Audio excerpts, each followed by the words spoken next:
Jean-Yves Lecomte. Merci Monsieur le Président, merci Madame la Ministre. D'abord sur les sanctions, l'Union européenne les décide, mais la mise en œuvre, elle dépend de chaque État, même si en novembre une décision du Conseil a un peu précisé les choses en matière d'infraction sur les notions de contournement.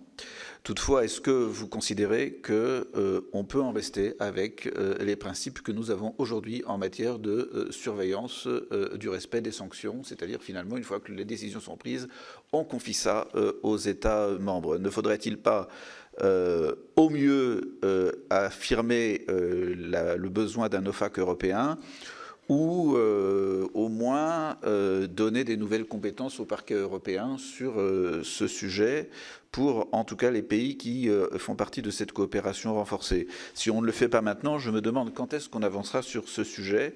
On perçoit bien qu'il y a une question majeure de crédibilité de nos sanctions par rapport aux sanctions américaines, et la raison pour laquelle il faut avancer sur ce point.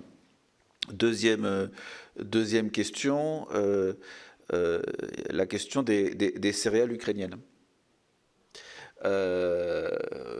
Les Ukrainiens ont trouvé avec les Européens des voies différentes que les ports du sud de l'Ukraine pour les évacuer et pour pouvoir les mettre sur les marchés mondiaux, sauf qu'après, compte tenu de leur qualité et de leur prix, ils restent en Europe. Qu'est-ce qui va être fait pour finalement accompagner les Ukrainiens dans leur besoin de commercialiser à l'export leur production et faire en sorte que ça ne déstabilise pas nos propres marchés?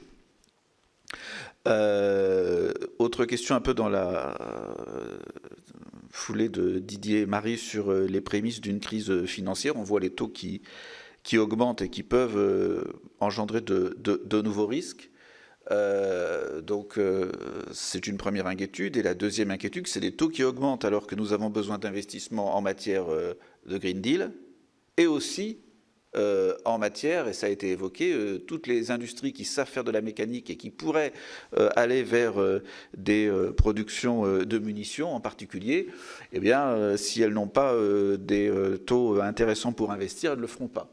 Donc, est-ce que vous considérez qu'aujourd'hui, nous avons des taux qui sont totalement décalés par rapport à nos besoins? Dernière question sur la question migratoire. J'avais évoqué lors du débat préalable au Conseil européen la question de la Tunisie.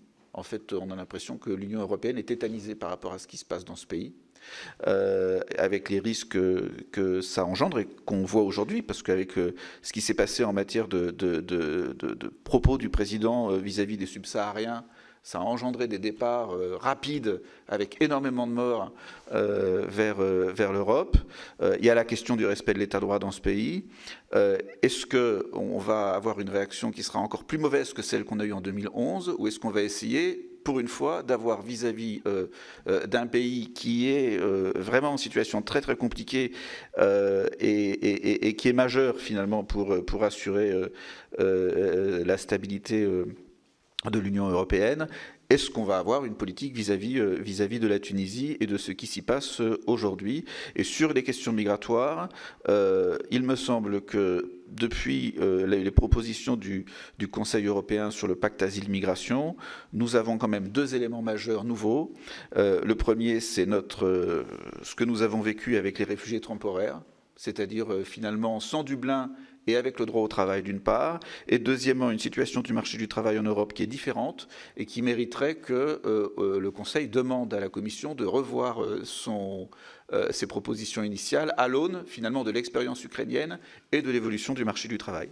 Est-ce que sur ces points nous pourrions avancer? Merci beaucoup. Gisèle Jourda.